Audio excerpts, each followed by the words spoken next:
ችግሬ ታላቅ ነው አይበል ከንፈሬ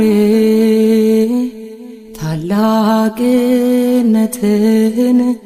ልንገር ለችግሬ ጠላቴ ፊት ስቆም ፊት ተንበርክኬ የድል ነው ዘመኔ የድል ነው ታሪኬ አይወድቅም አንተን የሰማ ድምፅህን ልጅ ልተማ በቅዱስ መንፈስ ይዋሃደኝ ቃል የኔ ጌታ ሰምቼ አድምጬ ልቀመጥ በርጋታ መንፈሴን አበርታ መንፈሴን አበርታ